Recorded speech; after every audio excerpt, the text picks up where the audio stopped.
Aqui eu já iniciei a apresentação, a gravação.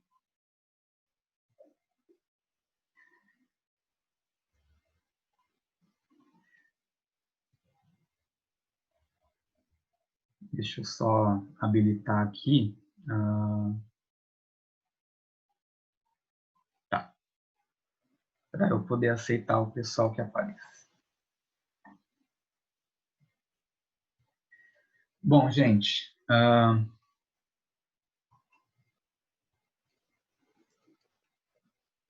relembrando aqui que esse é um grupo de estudo virtual baseado em um livro da editora Teosófica, no caso, o Vivekachudamani, A Joia Suprema da Sabedoria.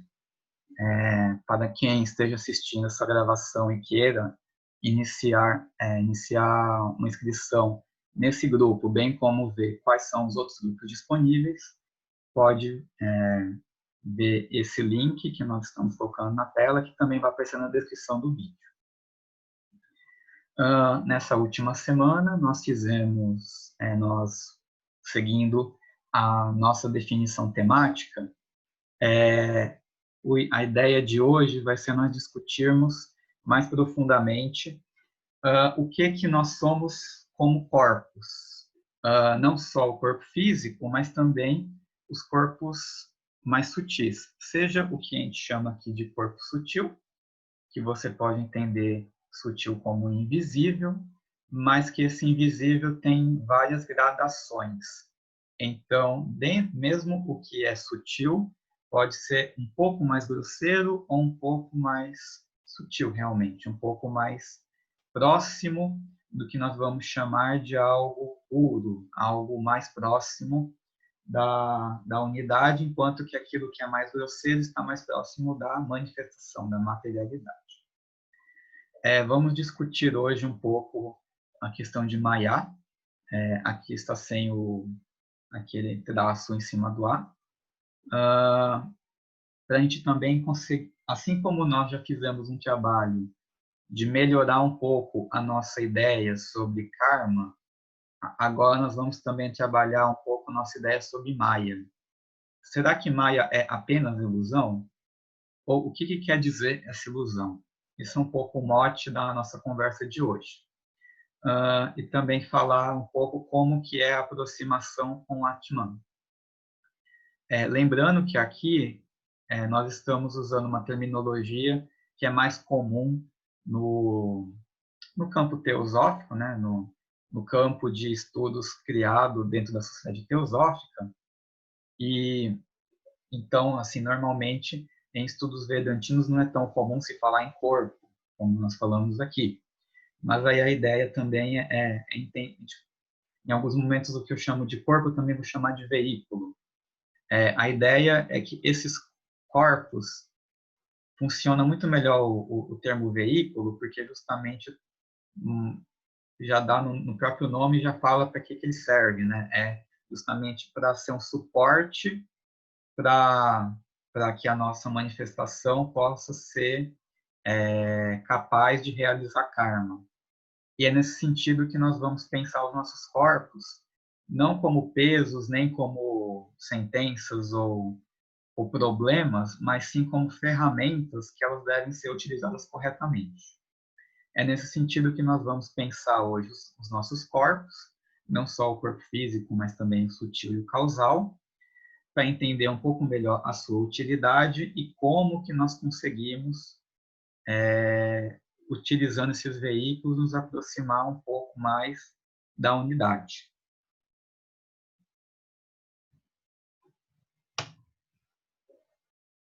Então, o norte da nossa discussão de hoje é o discernimento entre o espírito e o não espírito. Na última conversa, nós deixamos o termo espírito um pouco mais em aberto. Hoje, nós já vamos ser um pouco mais incisivos ao dizer que o espírito aqui, ele, em vários momentos, na tradução, espírito coloca-se entre aspas, entre parênteses do lado, Brahman, em outros momentos, Atman. Isso é uma forma até um pouco sutil de mostrar durante a tradução a equivalência que a filosofia vedantina faz entre Brahman e Atman. Então, Advaita, não dualista, vem justamente dessa igualdade. Os filósofos Advaitas entendem que a unidade existe entre Brahman e Atman, enquanto que os dualistas, os Dvaitas, dizem que são diferentes, são entidades que não são iguais. Na outra reunião nós não enfatizamos tanto isso, a partir de agora isso vai começar a aparecer mais constantemente e vamos poder trabalhar melhor isso. Enquanto que tudo que não é não espírito, ou você pode até entender espírito com E minúsculo, é tudo que é transitório. E é por isso que é importante que nós estudemos a questão dos corpos, para justamente discernir o que em nós é espírito, é Atman, é uno com Atman, e o que é manifesto e transitório. E aí, justamente, quando a gente faz essa divisão, essa separação, nós discernimos entre um e outro e aprendemos a manejar melhor cada um deles. Porque vocês verão que o maior erro do ser humano na sua ignorância é justamente confundir o transitório com Atman. Então, quando nós nos identificamos com o nosso eu, nós confundimos nosso corpo ou confundimos nossa mente com Atman. E conseguir deixar de ter essa confusão já é um início, um ótimo passo no caminho espiritual. Então, como disse Shankara, ouça atentamente o realiza em ti. O sábio, falando sobre o corpo denso, o corpo físico, o corpo material, esse que nós vemos, a grande maioria das pessoas que não tem clarividência vê, chama de corpo denso a combinação de tutano, osso, gordura, carne, sangue e sêmen. E é constituído de pés, tronco, costas, cabeça, membros e órgãos. Somente aquele que está livre da grande servidão dos desejos, tão difícil de evitar, é capaz da liberação. Ninguém mais, mesmo que versado nos 6 sistemas de filosofia, que a Isis, na última reunião, até citou em uma das perguntas. E aí vejam aqui, vamos dizer assim, a sutileza, a transição que existe entre a ideia de corpo físico e de corpo sutil. Vejam aqui o parágrafo 81. Aqueles que estão somente sentimentalmente desejosos de liberação e apenas aparentemente livres da paixão, buscando cruzar o oceano da existência condicionada do samsara, são capturados pelo tubarão do desejo e afogados. Aqui eu negritei a palavra sentimentalmente, porque dos 4 tesouros, dos 4 treinamentos que nós discutimos na semana passada, e relembrando, são Viveka, Vairagya, Shanti Sampati e Mumukshutva.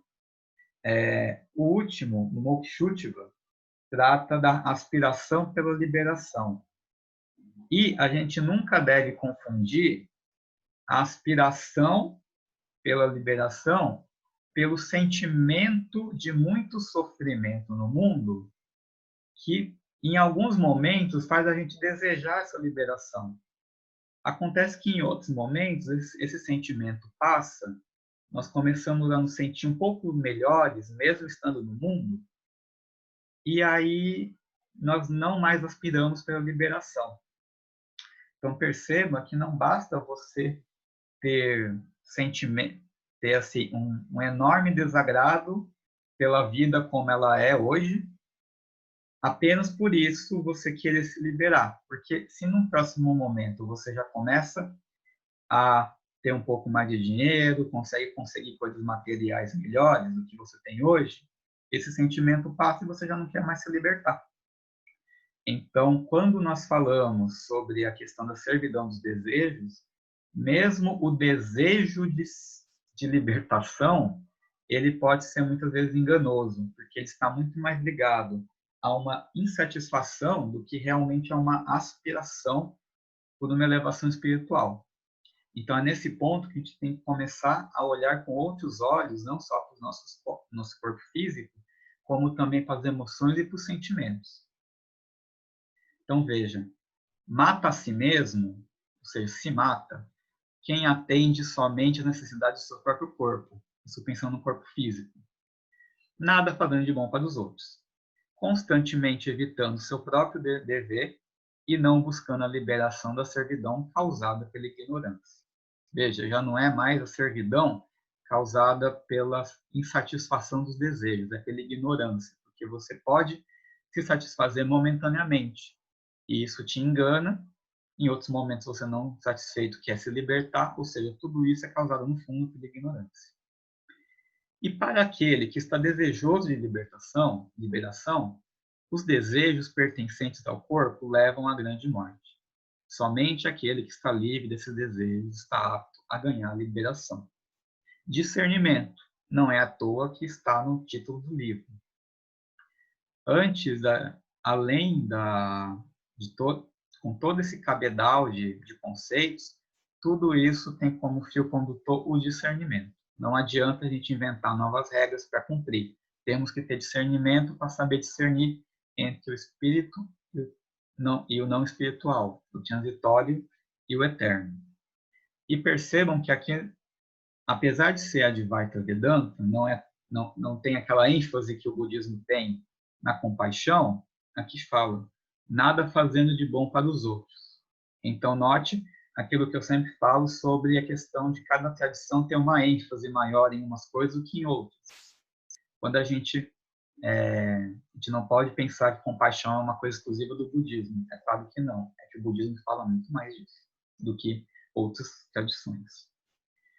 E, falando em budismo, vejam aqui alguns trechos da A Voz do Silêncio que lembram bastante o que nós lemos aqui do lado do Vivekachudamani. Aqui nos parágrafos 63 e 65. Mata o desejo. Se o matares, acautela-te bem, para que não ressuscite depois de morto. Não desejes nada. Não te amorfes contra o karma, nem contra as imutáveis leis da natureza. Mas luta só contra o pessoal, o efêmero e o perecível. Luta contra o transitório, luta contra o que não é espírito. E aí vamos para os corpos mais sutis e as suas sutilezas.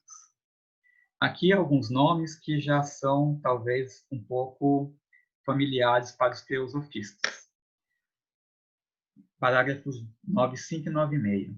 Manas, Budi, Ahankti e Stita, com suas funções, são chamados os instrumentos internos, o famoso Antakarana. Perceba, eu adoro quando se fala isso, instrumentos. São ferramentas que nós temos para trabalhar no caminho espiritual. Manas, razão de postular e duvidar. Mente. Vamos por enquanto falar que manas é o que a gente entende por mente. Vocês vão ver que Tita também é mente, mas são duas faces da mesma moeda. Manas, ou seja, a razão, a racionalidade que nos permite postular e duvidar. E aí a autopurificação torna esse manas mais atento ao discernimento do que aos medos e aos condicionamentos. Buddhi, que é a propriedade de chegar a um julgamento claro sobre os objetos. E alguns já sabem que Buddhi é como se fosse, quando nós conseguimos ter mais acesso a Buddhi, é como se fosse um projetor de filme que com a sua luz consegue mostrar algumas imagens vindas de Atman. E quando Manas está bem conectada com Buddhi, você consegue ter ali momentos, insights de discernimento.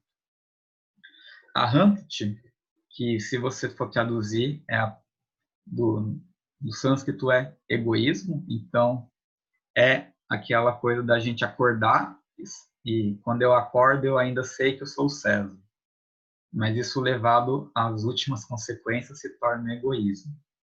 E Tita, que é a propriedade de relembrar, concentrar a mente em seu próprio interesse. Tita e Manas são duas faces da mesma moeda, mas aí são termos que focalizam faculdades diferentes da mente.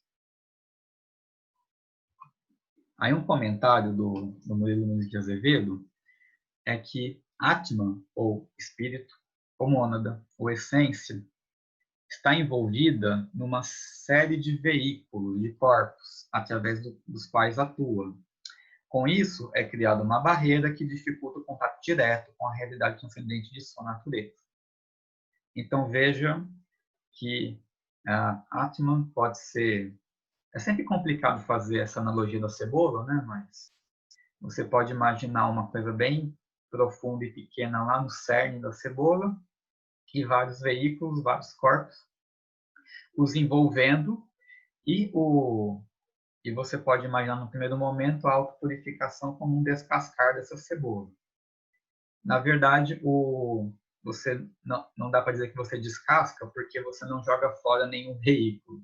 Você apenas o purifica, o torna menos voltado aos condicionamentos materiais e mais voltado à luz de Atman. Aí você, em vez de pensar na cebola, você pode pensar numa rede, numa teia. É tudo misturado, tudo junto e tudo interconectado. O corpo sutil, chamado Sushumna, que algumas pessoas conhecem esse termo Sushumna como aquele canal que está aqui nas costas, e quando você vai fazer a aula de chakra, sempre falam que tem aqueles dois canais, a esquerda que vai para a direita, da direita que vai para a esquerda, e Sushumna é ali aquele canal central. Talvez você, quem já estudou chakras, vai lembrar desse nome. Aqui, ele é separado em oito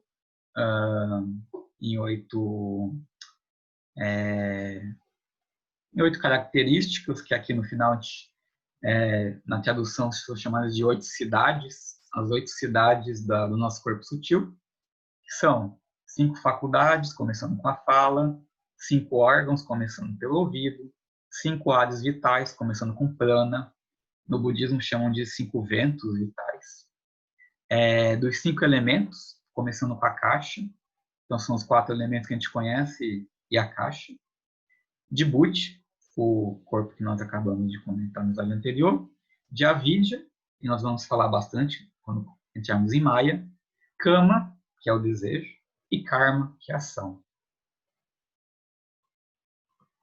Comentário novamente. Relembramos que todas essas características do corpo sutil são invólucros, e inclusive mais para frente no texto, em outros encontros a gente vai falar bastante dos invólucros. Eles são, na verdade, instrumentos da ação de Atman no mundo material. Então, nós nunca devemos olhar para a materialidade apenas com olhos negadores. Nós temos que muito mais tentar pensar, se eu tenho essas faculdades todas no meu corpo, será que é apenas para não usá-las ou é para usá-las certo? Aí vem mais uma vez a palavra discernimento. E aí chegamos em Maya. Maya, de onde nasce todo este universo. É a Vidya, que existe desde o princípio, sendo constituída pelos 3 gunas. 3 gunas? Já ouvi falar disso em algum lugar.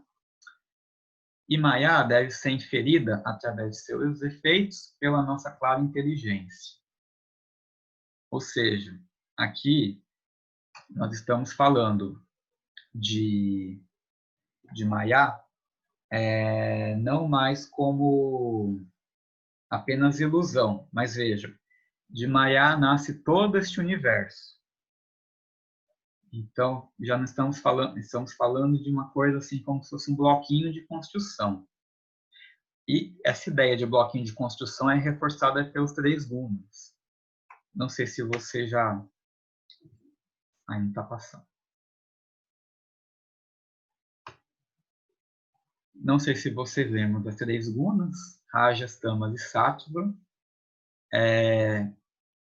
mas diz no parágrafo 112, os efeitos de Maya podem ser destruídos pela compreensão de Brahman não dual. Brahman não dual, ou seja, já estamos aqui sendo Advaitas, fazendo ali a identidade entre Brahman e Atman. As qualidades da matéria são chamadas Rajas, Tamas e Sattvas, e são conhecidas pelos seus efeitos. Então, aqui temos 2 pontos. Primeiro, Maya é manifestação, nós que a tornamos ilusão. Então, explicando isso um pouco melhor, nós falamos em Maya, talvez para muitos que já estudaram em outros momentos, ou dentro da sociedade teosófica mesmo, em outros lugares, aqui nós identificamos, Maya é o sinônimo de Prakriti. Nós aqui entendemos Maya como manifestação, realmente. Então, vejam, antes de ilusão, ela é manifestação, ou seja, ela é essa descida da luz divina, do Espírito na Terra, e que para que consiga estar no mundo físico, ela precisou se manifestar, ela precisou ficar densa, ela precisou ali ter vários graus de sutileza para conseguir aqui no nosso mundo físico poder atuar. Então, nesse sentido, você vê que antes de você colocar, assim como no karma a gente não pode falar de bem ou mal, aqui também eu estou tentando, antes de falar se Maya é bom ou ruim, mostrar que ela é um instrumento necessário da manifestação para que a gente consiga estar no mundo, agir no mundo. E onde que ela vira ilusão? Quando essa manifestação, ela dentro do seu movimento, do seu fluxo, principalmente a nossa capacidade mental entorpecida, que não consegue assimilar bem a mudança, a transitoriedade, nós fazemos o quê? Confundimos o espírito com o não espírito. Maya, mesmo manifestada, tem ali seus movimentos, tem seu fluxo de mudança, e mesmo esse fluxo nós não conseguimos assimilar. E aí aquilo que é manifestado, nós imprimimos nele sentimentos, emoções, uma visão muito própria nossa, e aí que nós nos iludimos. Então, mesmo o que é manifesto, com discernimento, ela começa a deixar de ser apenas uma ilusão. E aí a nossa ação no mundo deixa de ser baseada apenas em condicionamentos, medos e aflições e passa a ser um trabalho. Então, em algum momento futuro, a vida terrena, em vez de ser um momento de apenas... Nós já sabendo que o sofrimento é transitório, que o karma é transitório, o sofrimento, em vez de nós sofrermos, em vez de nós... lá dos 6 tesouros, das 6 possessões de Shanti Sampati, é justamente nós deixarmos de sofrer, porque nós já entendemos a transitoriedade. Então, nós já não estamos iludidos pela manifestação. Na verdade, nós não estamos iludidos pela nossa interpretação do que foi manifestado no mundo. E, a partir daí, o sofrimento dá lugar ao trabalho. E esse trabalho é dirigido pelo discernimento. E aí, quando a gente pensa em trabalho, para quem já leu o Bhagavad Gita, vai ter bastante lembranças sobre a discussão sobre as 3 gunas. Agora, na discussão, a gente pode falar um pouco mais sobre elas, mas elas são muito, muito lindamente discutidas no Bhagavad Gita. Então, acredito que quem puder, quem já o fez ou queira relembrar, talvez é interessante consultar o Bhagavad Gita para complementar essa nossa discussão. Fica como uma sugestão. Aqui, falando um pouco mais sobre as 3 gunas, no parágrafo 146, a escravidão do indivíduo é produzida por esses poderes, tamas e rajas. A gente sempre lembra, né? Tamas é aquela inércia, aquela coisa bem parada, nossa capacidade, aquela incapacidade de ação, enquanto rajas é justamente uma coisa meio frenética, aqueles impulsos, aquela coisa mais quente, enquanto tamas é algo mais frio. E aí entra de novo, a gente está falando de unidade aqui na filosofia de Vaita, e aqui surge uma binaridade, quente, frio, agitado, parado. E é justamente a dificuldade da gente de conseguir lidar com essas polaridades é que é uma das fontes da ilusão. Aqui, ele, o indivíduo iludido, pensa que o corpo físico, é Atman e segue vagando de corpo em corpo. Corpo em corpo, de vida em vida, de reencarnação em reencarnação, de renascimento em renascimento. E aí, quando você deixa de se iludir com o corpo, você deixa de pensar que o corpo é Atman, e você percebe que o corpo é transitório, você já tem o primeiro passo para você começar a pensar, putz, eu não vou reencarnar de novo, ter que aprender tudo do zero de novo. Já estou a fim de criar um karma aqui, ó, para na próxima vida já chegar um pouco mais sabidinho. E aqui tem no parágrafo seguinte, tem uma analogia muito bonita que ele faz a respeito da árvore do Sansara, onde a semente dessa árvore é tamas, aqui traduzido como ignorância. O broto dessa semente é a identificação com o corpo, quando você acha que você é o seu corpo. O apego a esse corpo é a folha dessa árvore. O karma é a seiva que passa por todo o caule da árvore e alimenta ela para que cresça. O corpo é o próprio tronco. Os ares ou ventos vitais são os ramos dos quais os extremos superiores, ou seja, os galhos mais altos, são os órgãos. As flores dessa árvore são os objetos dos órgãos, então, do órgão dos olhos são as visões, a visão que a gente tem, do ouvido são os sons que nós ouvimos, etc. O fruto da árvore do Sansara é a variedade de sofrimentos que nós experienciamos desse múltiplo karma. E Jiva, o eu individual, esse nosso euzinho com E minúsculo, é o pássaro que se alimenta do fruto dessa árvore.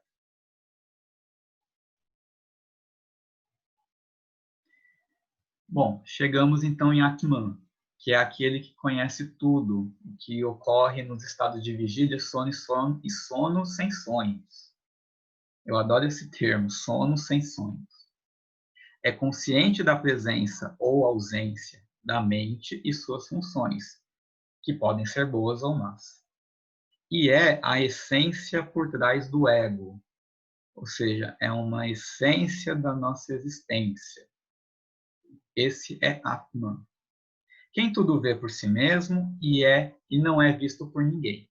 É quem vitaliza Budi e os outros corpos, e não é por eles vitalizado. Então é sempre aquela história. Nossos corpos são influenciados por Atman, de acordo com o nosso grau de purificação, a gente consegue sentir, entender, assimilar essa influência, mas os corpos não alteram Atman, ou seja, não alteram essa essência. E aqui, este Purusha, Atman essencial, é perpétuo, anterior a todas as coisas, não condicionado, é felicidade absoluta. Tem eternamente a mesma forma e conhecimento de si mesmo, e é a força impulsionadora de todos os órgãos dos sentidos. Purusha, sendo a contrapartida de Prakriti, então Atman é o oposto de Maya, sendo que Atman é essencial, perpétuo, anterior a tudo, não condicionado, enquanto que Maya é transitório, é temporário, é interdependente com todas as coisas, é condicionado e é puro sofrimento.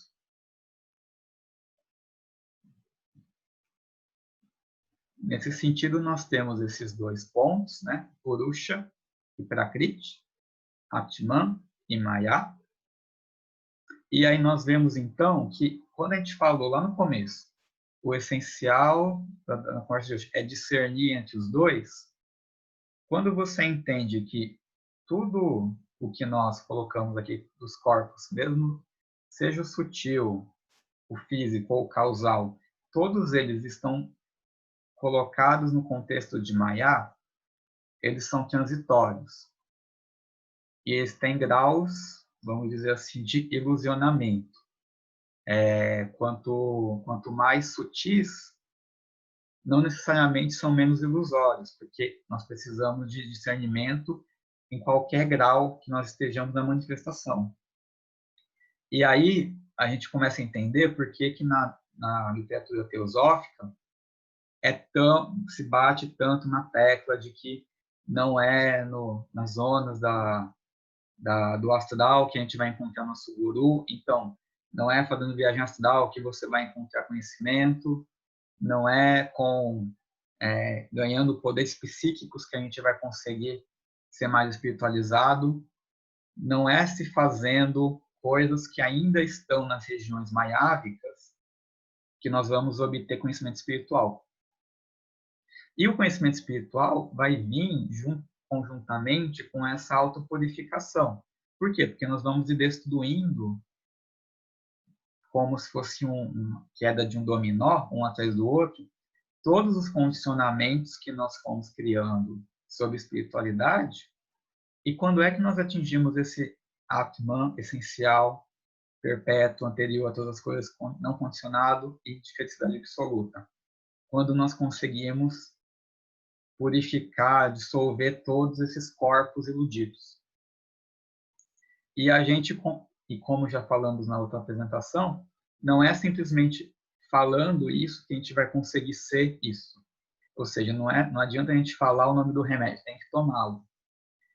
E é nesse sentido que, com essa teoria apresentada aqui, a gente consegue, primeiro, entender melhor algumas afirmações que a literatura teosófica faz, que às vezes dá a impressão que a teosofia é isso, os 7 corpos,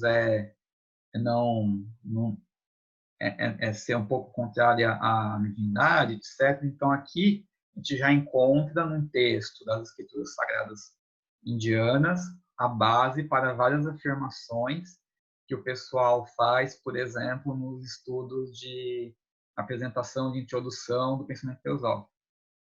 Aí aqui você encontra uma base para aquelas afirmações sobre os 7 corpos, por exemplo. Eu acho bastante importante que a gente, hoje em dia, aproveite essas fontes que estão disponíveis para a gente, tudo aquilo que a gente já escutou de comentários, vamos dizer, entre aspas, de segunda mão, de teosofistas, a gente consegue agora ver pessoalmente aqui nesse texto.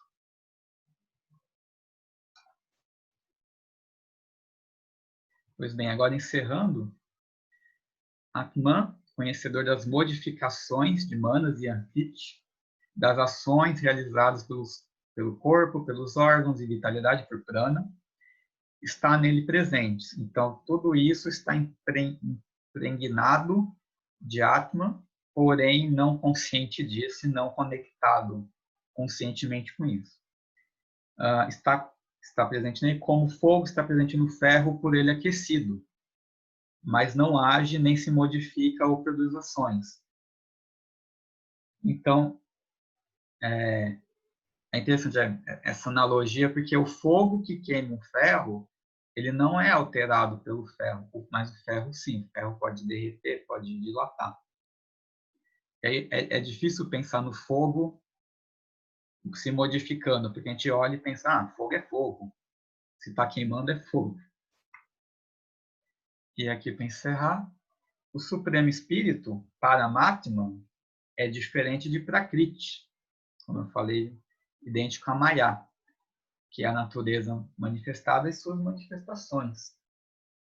E tem como característica essencial a consciência pura, indivisível, manifestando essa infinidade de realidade e irrealidade.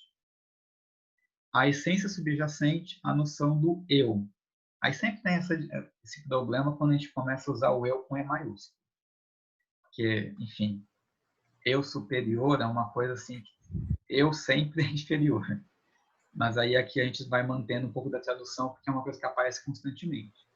Então, o eu que se manifesta atua sem desejo ou motivo para ação, nas condições de vigília, sonho e sono profundo como a testemunha. o sujeito de Butch.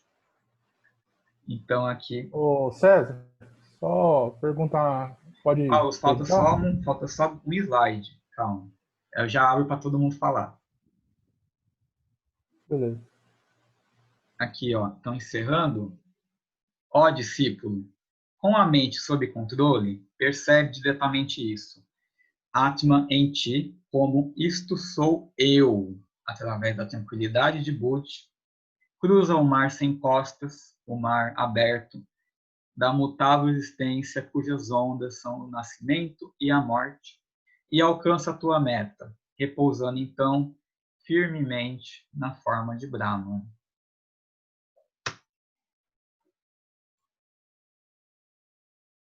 Aí.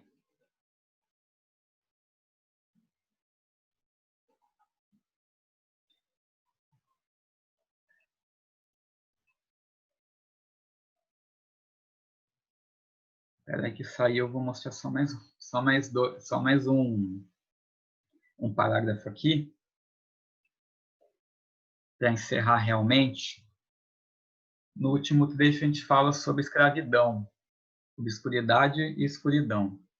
E aqui, a escravidão é a convicção de um eu. Vejam aqui, eu com E minúsculo. Como sendo algo relacionado a um não eu. Da ignorância ou erro nasce a causa do nascimento, da morte e do sofrimento do indivíduo assim condicionado. E é somente deste erro que ele nutre, unge e preserva este corpo, confundindo o que é irreal como sendo real e se envolve nos objetos dos sentidos e da mesma forma que um inseto produz um casulo e se prende na própria secreção. Então, é a questão do autocentramento. E aí você cria uma teia de ilusões onde você mesmo fica enganchado e não consegue sair. E aí não podemos cortar essa servidão por meio de armas defensivas ou ofensivas, nem pelo vento ou pelo fogo, ou por 10 milhões de atos religiosos, mas somente pela grande espada do discernimento, afiada e brilhante, pela utilização do yoga. Então, é com essa provocação de Shankara que eu encerro a minha fala e abro para perguntas dos presentes. Eu queria perguntar o seguinte, o verso 137, que fala de Para-Atman lá. Faço uma certa confusão com esse termo do Atman, que é o plano átmico, com o Para-Atman. O Para-Atman, ele está acima do plano átmico?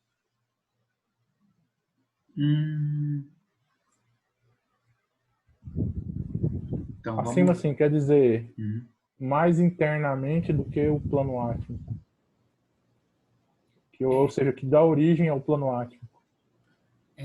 Posso falar? Sim. Isso, deixa eu tomar um pouco de água aqui. Isso.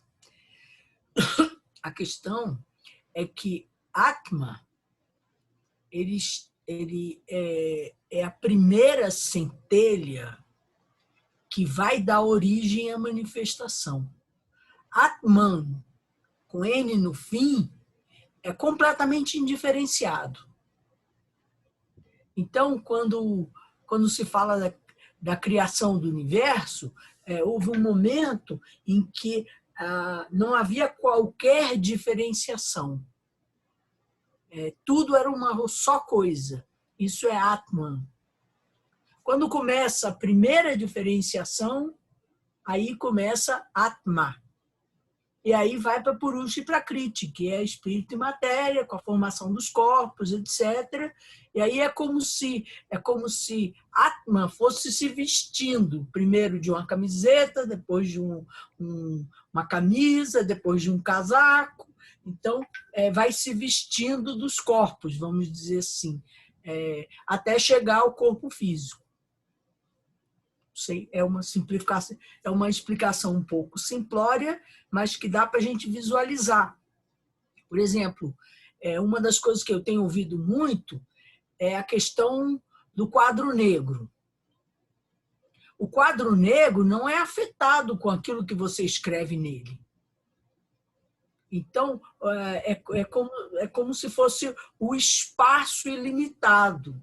Então, quando surge o primeiro desenho, aí surge a Atman e depois os outros níveis de consciência. Ah, entendi. Então, por exemplo, as mônadas, então, elas são como se diz, mais um desses casacos aí de Atman. Isso. Entendi. Outra coisa que eu queria perguntar é para o César aí, que na reunião passada a gente parou no versículo 76, mais ou menos, né? Até onde você tinha me passado o PDF aqui, ó César. Mas aí já avançou rápido essa reunião agora, né, cara? Foi até o 137, aí, 138. Eu achei interessante um que ele falou do negócio do tubarão aqui, do desejo. Porque o tubarão, né, que o Sadaka que tiver meio inexperiente ainda de não ter eliminado todos os desejos, pode cair nas armadilhas dos desejos sutis. Acho que está no. Deixa eu ver aqui qual que é o versículo. Tem um outro exemplo que eu também gosto. Eu sei que a Isis também gosta, a do crocodilo. Isso, do crocodilo, isso.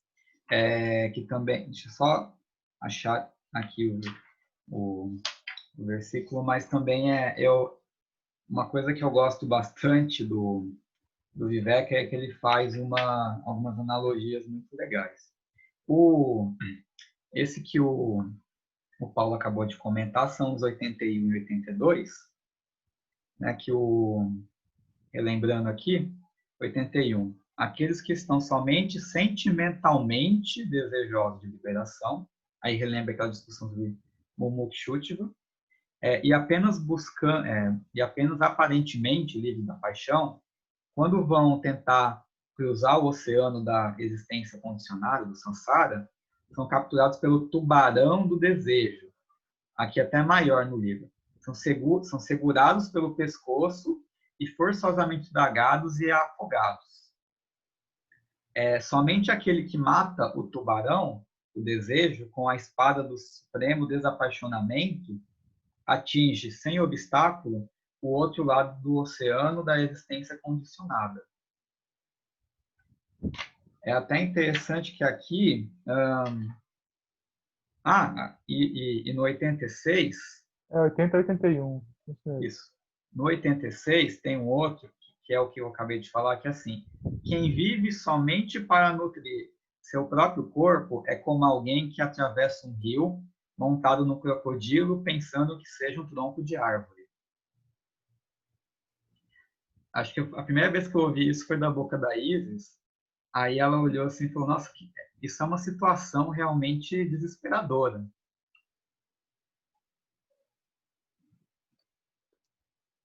Mas se for parar para pensar, até é uma coisa possível, né? Um crocodilo assim, compridinho. Essa situação desesperadora aí, como é que a gente lida com isso? Aí a gente relembra os 4 treinamentos. Isso aqui, quando a gente falou lá sobre os Viveka, Vairagya, Shanti Shampati e Mumukshutva, relembrando. Viveka é o discernimento, que eu falei bastante aqui hoje. Bom, colocando em termos teosóficos, é você começar a ser humanas. Isso é uma coisa que acho que a Isis já deve ter falado para mim alguma vez. Quando humanas, a nossa mente, ela deixa de ser guiada por kama, pelo desejo, e passa a ser guiada por buddhi. Então, kama manas, que é essa mente guiada pelo desejo, passa a ser buddhi manas, guiado pelo intelecto, que é ali vitalizado por Atman.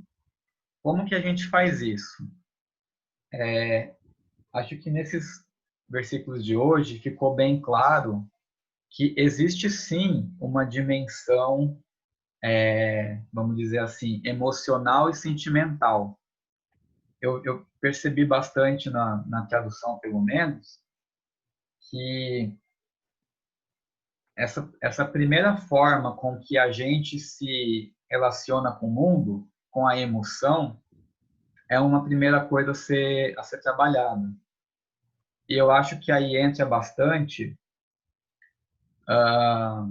algo que, por exemplo, quem já leu sobre, por exemplo, os Mahatmas, sobre o Shelado, sobre o discipulado, sabe que, por exemplo, as pessoas que, lá no começo da Sociedade Teosófica, os primeiros chelas, os primeiros discípulos, quando foram testados pelos Mahatmas, o primeiro teste era você recebia elementais de noite que entravam nos seus sonhos e de alguma forma alteravam.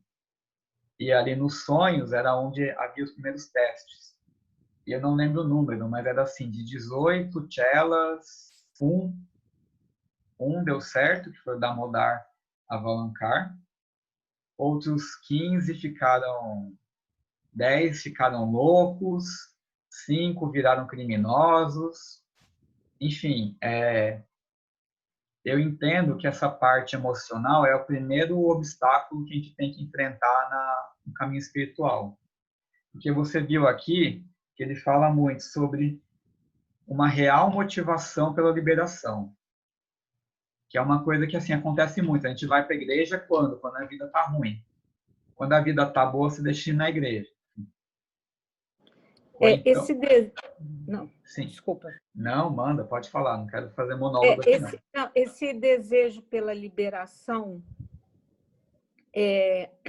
a gente, que eu entendi assim, é que primeira coisa, aqui ele fala no comentário, que é uma coisa que eu tenho colocado na minha vida, na minha prática diária, exercita constantemente a tua vontade.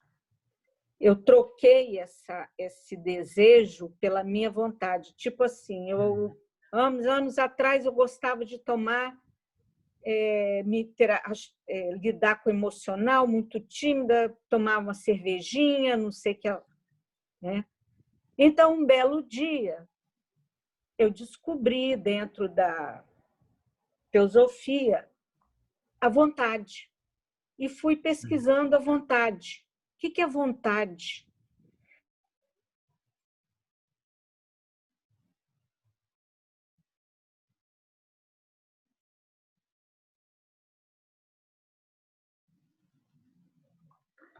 Você gravou aqui a Margarete ou fui eu?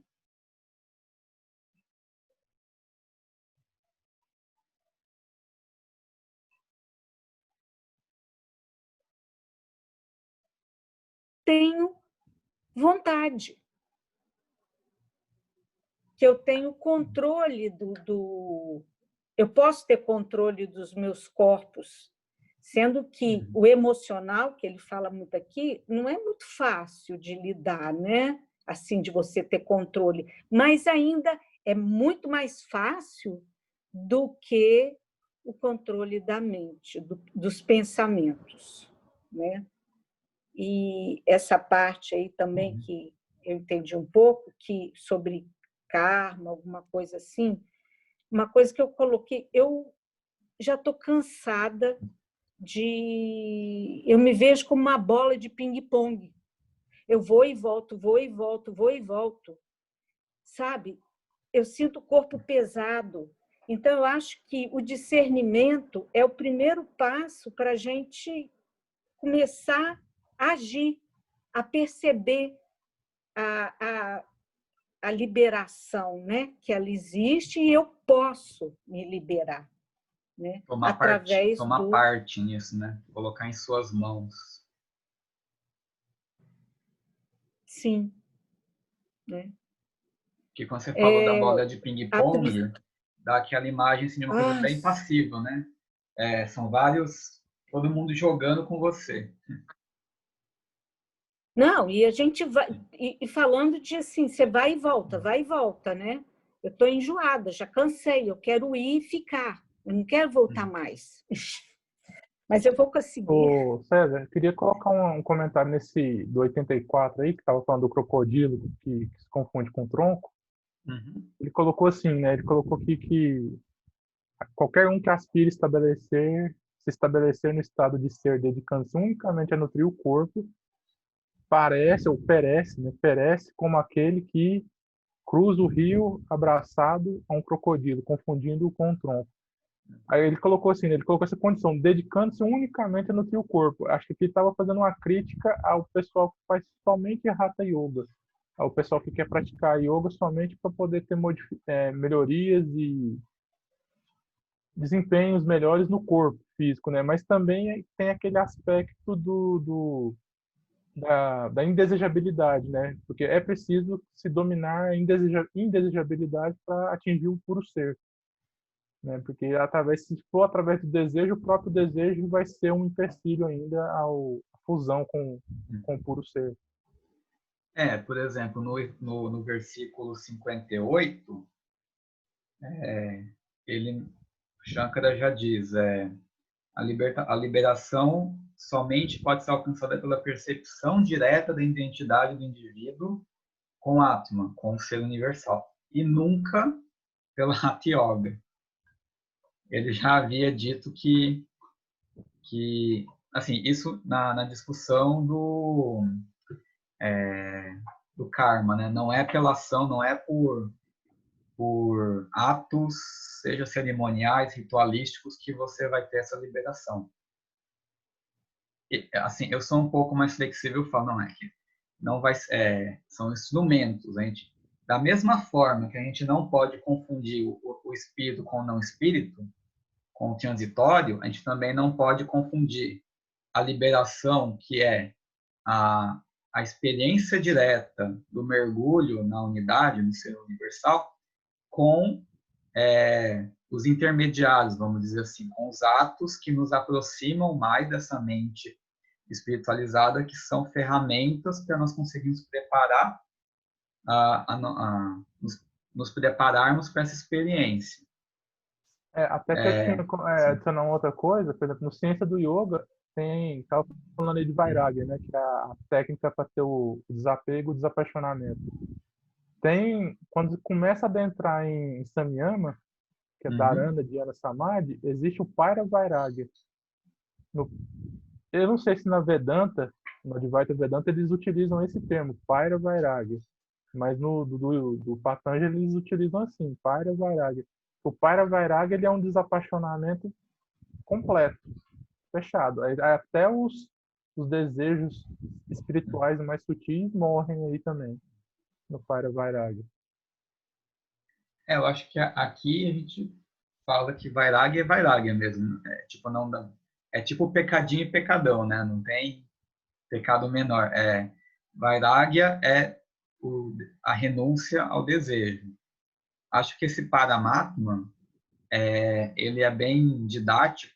Esse Paravairagya, ele é bem didático no sentido de que quando a gente que também tem que pensar um pouco, né, na condição do indiano. Eu, particularmente, nunca fui na Índia, não sei se a Índia também é assim, mas pelos relatos, indiano assim, tem uma tendência, superstição, a coisa assim, bem... assim, a renúncia, a mendicância, enfim, lá é uma coisa bem forte. Então, alguns comentadores dizem que Vairagya é sempre um perigo falar para o indiano, porque ele leva a sério. Então já vi muita gente falando que esse termo ele também é bem, até por isso o timing também discute ele bem profundamente, justamente porque essa renúncia também existe a expectativa que você tem após renunciar, né? Tipo, você tem que renunciar também ao resultado da sua renúncia. Olha que coisa interessante, né? Você tem que fazer essa renúncia. Vairagya não pode esperar uma retribuição. É por isso que a gente sempre fala bastante na questão do discernimento, para você tirar, em vez de você combater o desejo, é sempre mais fácil você tentar procurar a raiz do desejo. É basicamente nisso que está fundado todas as terapias, a psicanálise, e tudo isso está fundamentado nisso, que você lutar contra o desejo, assim, lutar contra a aparência do desejo é como enxugar gelo. Você sempre tem que conseguir, de alguma forma, encontrar uma raiz para você arrancar pela raiz esse desejo. E aí, por isso que Vairagya tem essas peculiaridades, né? Você pode renunciar e esperar que dessa renúncia você tenha um resultado, mas você tem que renunciar também a esse resultado. Acho que é por isso que nos Yoga Sutras do Patanjali, que é do Ciência do Yoga e do Time, também ele coloca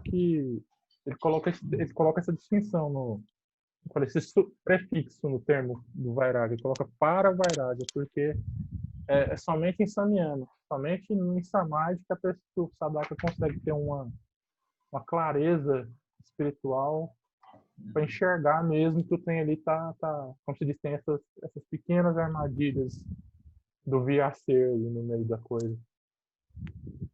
Imagina, por exemplo, na mente ocidental, onde tudo vira competição. Aí, quem está melhor é quem renunciou mais, é quem está... Você vê, tem gente que faz essa renúncia e tira foto para todo mundo ver. É um pouco nesse sentido, né? A gente tem que o estudo vai junto... Esses estudos, assim, contemplativos, vamos dizer assim, servem também para a gente conseguir fazer essas fraturas no que a gente entende por espiritualidade, porque às vezes é o que a gente está achando que é espiritual que está nos afastando do espiritual de verdade. Porque aí a gente está querendo encaixar o mundo espiritual nas nossas próprias convicções. E aí muitas vezes o sofrimento do caminho espiritual vem disso. Porque você faz na busca espiritual aquilo não preenche as suas expectativas. E é por isso que o desejo tem que ser combatido, não de uma forma moralista, você querendo criar uma nova regra, ter regras para cumprir, mas sim para você conseguir alcançar, pouco a pouco, chegar mais perto da raiz do sofrimento. Eu queria falar alguma coisa sobre isso. Manda, você já tem inclusive uma palestra com esse nome, né, Isis? A questão é que a gente deve procurar dar os passos do tamanho da perna da gente, né? A gente não deve procurar dar o passo maior do que a perna. Mas, em compensação, a gente deve procurar dar alguns passos, né? O desejo é uma expectativa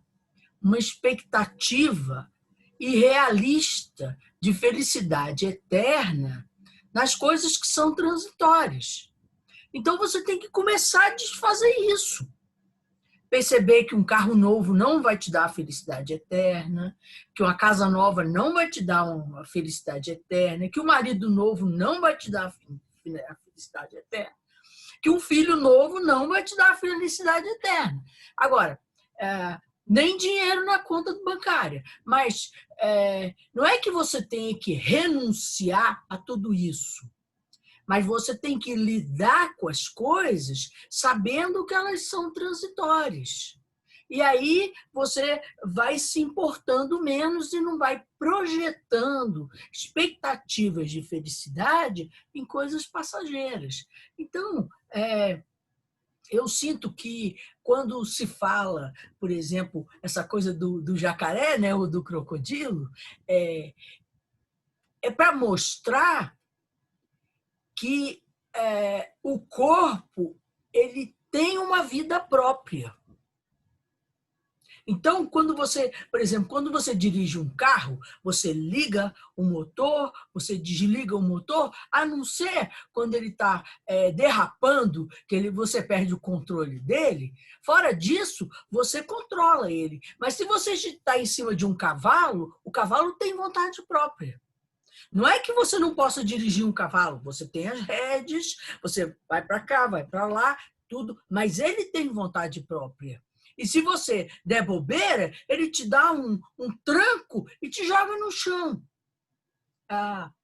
Então, a ideia é essa, que você perceba que a identificação com o corpo vai fazer com que o corpo que tem a sua vontade própria faça você não perceber certas coisas, te engane mais nesse processo. Então, eu sinto que abrir mão de tudo e virar um sannyasi, ir para a caverna e etc., talvez seja um passo que não esteja ao nosso alcance.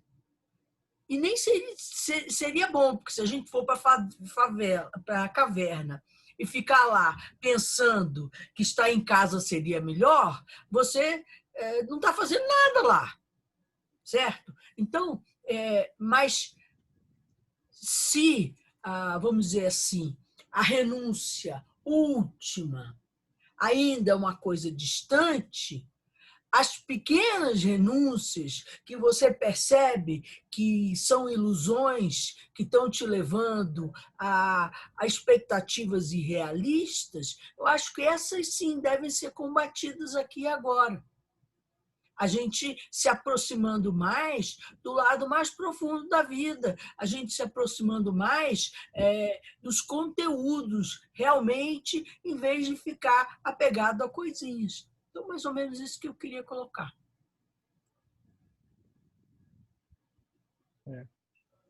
Perfeito. Aí fechou com chave de ouro aí. Tem gente que entrou aqui durante a apresentação, tem gente aqui que queira fazer mais algum comentário, alguma pergunta, dividir alguma angústia. Vai, Celso. Pode abrir o microfone, por favor. No início, você falou de Advaita, né? E você citou o Dvaita, né? Que é a dualidade. E essas duas posições, elas estão nas escrituras ou foram intérpretes que colocaram elas depois, posteriores? E qual a posição, por exemplo, da teosofia? Ela aborda de que forma isso aí? Esse é um tema bem interessante porque acho que a gente até conversou um pouco sobre isso na semana passada. Acho que o Paulo fez algumas perguntas sobre isso. Não consigo te pontuar, assim, dizer de pronto se eu acho que é realmente que a questão dualista, não dualista, é algo realmente posterior. Mas eu imagino que na época deveriam existir, não vou dizer seitas, mas alas que acreditavam, que se posicionavam como dualistas, porque acredito eu que justamente isso que incentivou Shankara a fazer a sua obra. Então eu imagino que provavelmente, como historicamente sempre se diz que o Vedanta, né, é o período ali final dos Vedas, é aquela retomada dos Vedas que naquela época deveriam estar em certo declínio, havia ainda interpretações que julgavam como distorcidas. Eu imagino que na época deve ter tido algum estímulo nesse sentido, deveria ter algumas interpretações dualistas que vamos dizer assim, forçaram Shankara a fazer sua obra. Hoje em dia tem muito, pelo menos hoje em dia. E acredito eu que, até como a Isis falou na semana passada, assim, não querendo relativizar demais, mas existe, sim, posicionando, a gente pode até entender que em algum grau, dentro da manifestação, em algum momento, aquilo é interpretado como dualista e se a gente considerar que Shankara foi um iniciado, realmente ele experienciou tudo o que ele falou, em algum outro momento isso deixa de ser dual.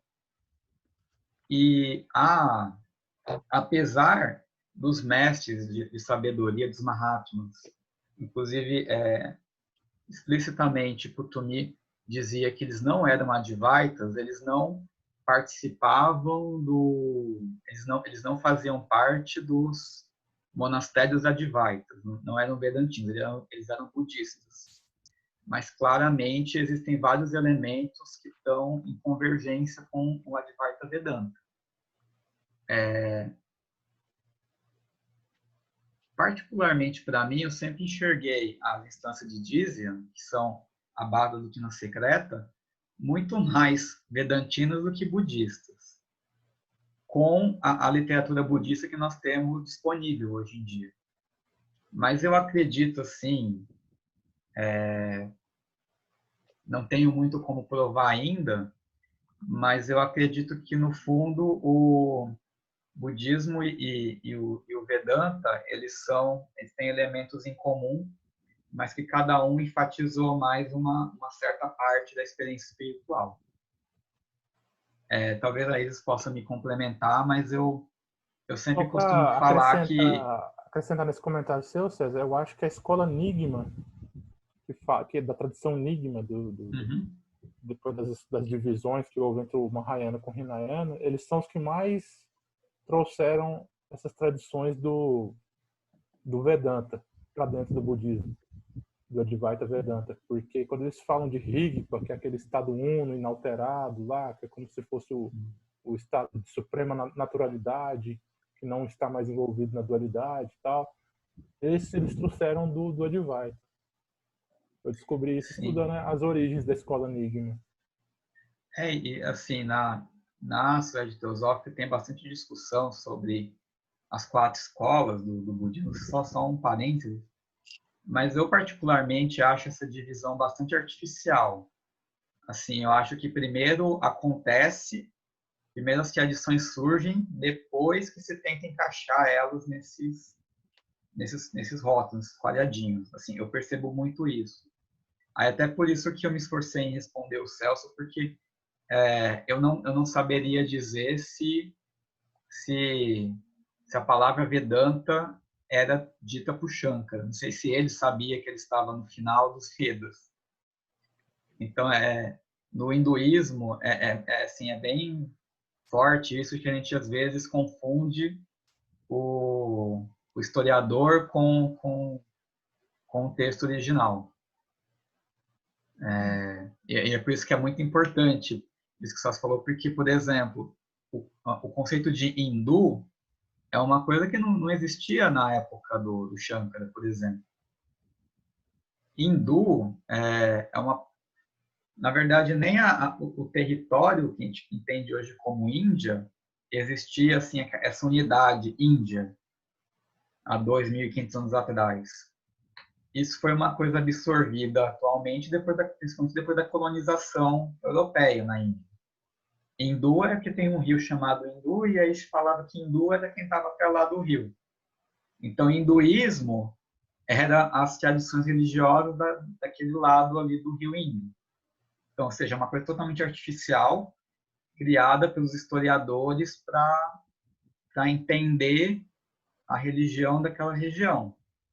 Então, a gente sempre tem que, nesse trabalho teosófico, conseguir dissolver um pouco essa cristalização histórica para conseguir não se perder nesse percurso que os comentadores, principalmente, vão criando com o tempo.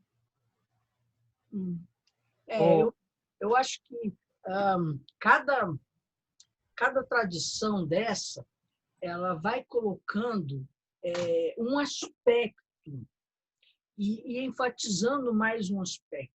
Hoje você falou do budismo enfatizar mais a compaixão e da Vedanta enfatizar mais a libertação, vamos dizer assim. Mas tanto a libertação está presente no budismo quanto a compaixão está presente na Vedanta. É só uma questão de um pouquinho mais de ênfase. Então, na Índia, com as suas 6 escolas, que eu não vou saber falar das 6 escolas, mas uma coisa muito clara é a Sankhya e a Vedanta. O Bhagavad Gita ele é baseado na Sankhya. E Sankhya pressupõe espírito e matéria. Tá. O espírito e a matéria existem? Claro.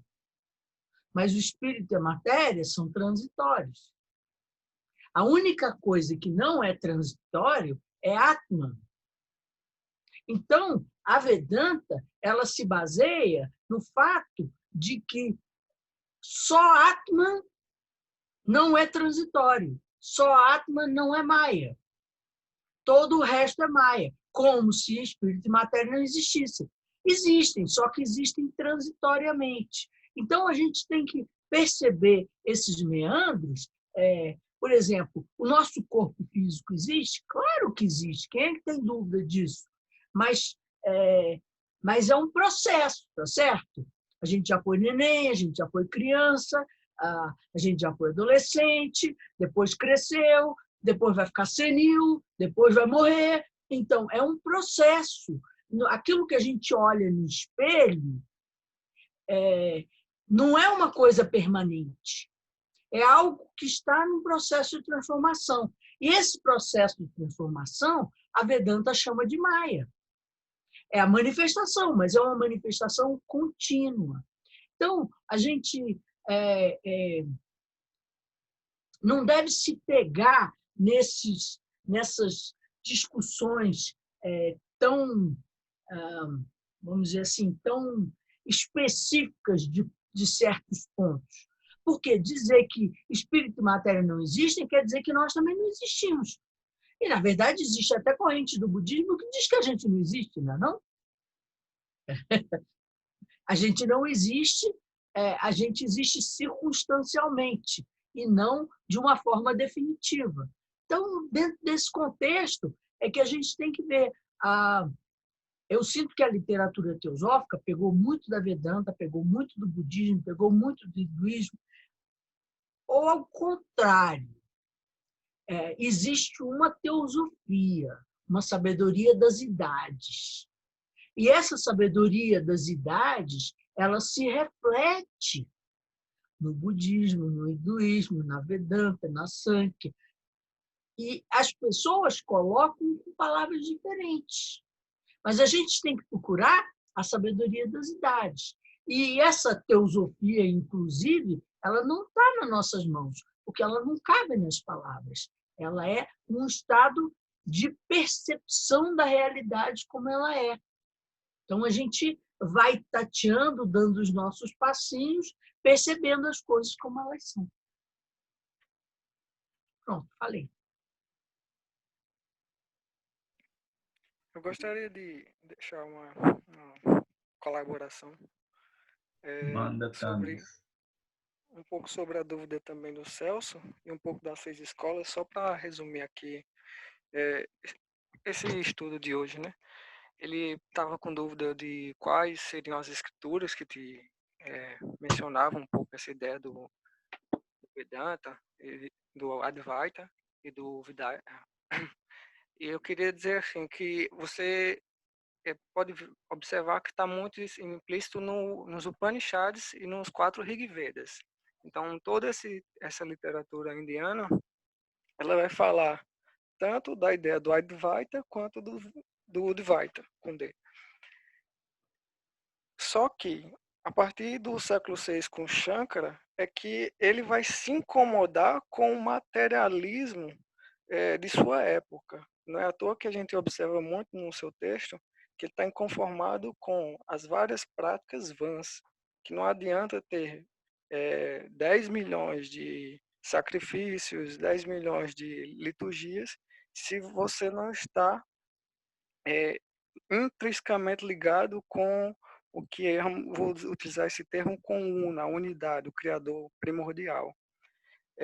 Tem um filólogo que estuda bastante isso, ele vai trazer muito as escrituras de Shankara, que é o Max Miller, que ele vai dar um grande cunho para as ciências das religiões comparadas, em que ele até utiliza esse termo na escola filosófica, que Shankara vem trazer a ideia de monismo.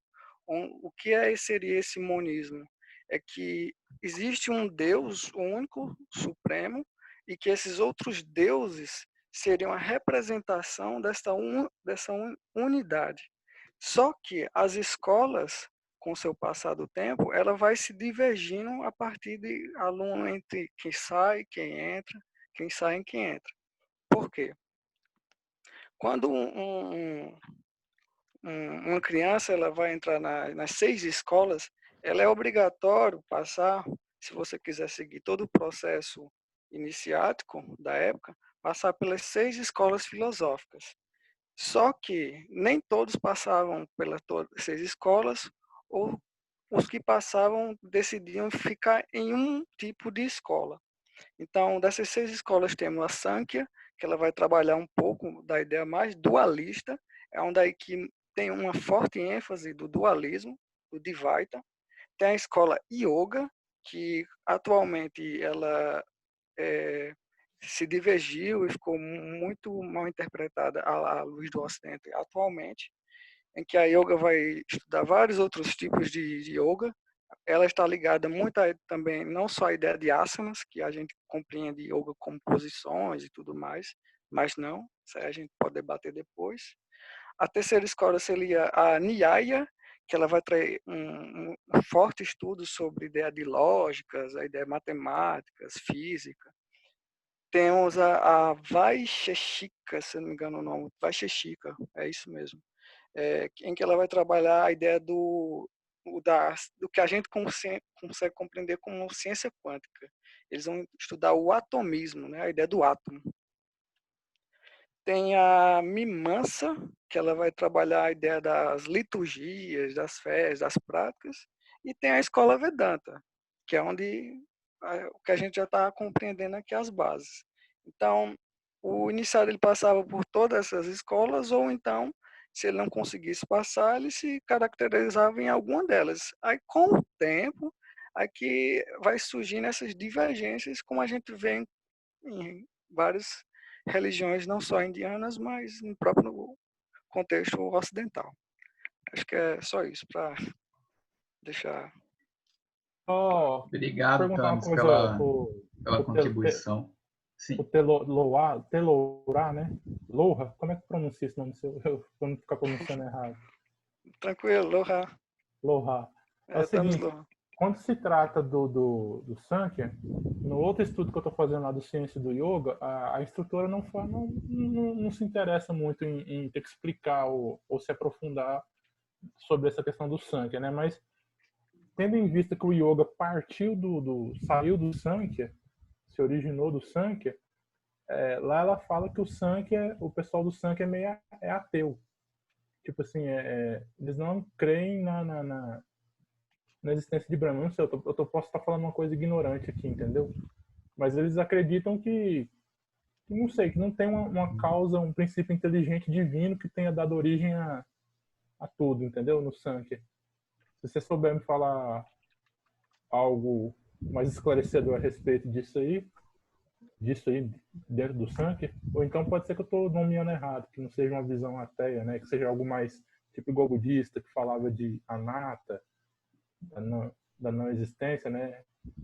Talvez os budistas enxerguem essa criação do universo mais pelo lado do pralaya, por algo que está em manifesto, né?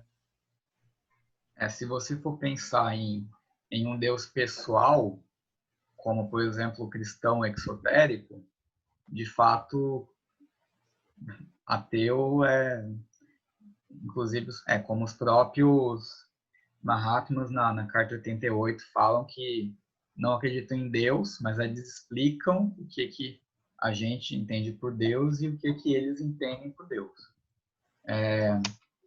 Que eu acredito que essa ideia de ateu, né? É uma filosofia ateia, porque o Sankhya é muito mais voltado à filosofia especulativa. Então, acredito que isso acaba tendo uma tendência a um discurso que leva muito mais a sério, talvez, em detrimento do lado devocional, vamos dizer assim, naquela capa devocional é muito mais o trabalho lógico especulativo. Acredito eu que pensando aqui no contexto do Vedanta, a ideia de Deus pessoal ou impessoal é bem complicada, porque aí você pensa numa finalidade, né? É como você pensar que não só existe a manifestação, mas ela tem uma vontade oculta, e assim, essa vontade, essa finalidade é sempre uma confusão entre os nossos desejos, dos buscadores, ao interpretar essa filosofia. Então, nesse ponto, como bem o Celso falou, né, não tem divindades. Tanto que o Vedanta, o livro, quando fala em Deus, sempre fala em deuses com D minúsculo. Deuses podem alcançar extensões da vida, né, ser quase imortais, mas é por quê? Porque conseguiram ali alguns meios na manifestação de estender, de ter o que a gente chama de Deus, ser um Deus, mas mesmo assim está condicionado à temporalidade e à manifestação. Portanto, Estou assim, se referindo realmente a no tipo os Jian Chohans e os governadores dos mundos aí, né? Tipo isso. que a gente pode pensar que eles também estão imersos na manifestação. E aí tem esse ponto, que independente deles existirem, retornamos aqui para finalizar o encontro, que eles existindo ou não, a nossa parte a gente tem que fazer. Então, justamente para finalizar aqui esse nosso encontro, né? Finalizar pontualmente às 8 horas, nesse espírito, no espírito com E minúsculo, né? Nessa egrégora da unidade, nessa egrégora Advaita, vamos então retornar aqui para um breve recolhimento aqui para encerrar o nosso encontro, esperando aí que cada um em sua casa, agora ao terminar esse novo recolhimento e retornar à sua vida cotidiana, consiga trazer o seu dia a dia algum insight, alguma lembrança positiva do nosso estudo. Então, que quem quiser pode fechar os olhos, quem quiser pode ficar com os olhos sendo encerrados e com a língua no céu da boca. Vamos então ficar alguns instantes percebendo a nossa respiração. E ao perceber a respiração, nós vamos tentar lembrar de um passado muito distante, o que será que era a unidade em nossa vida. Podemos então lembrar daquela metáfora da luz. Não podemos imaginar que a unidade é uma luz que se derrama ao nosso redor e invade todo o ambiente onde nós estamos. E essa luz que nos envolve vai se espalhando pela casa, pelo bairro, pelo país e pelo mundo, e se expandindo de forma a criar uma egrégora global.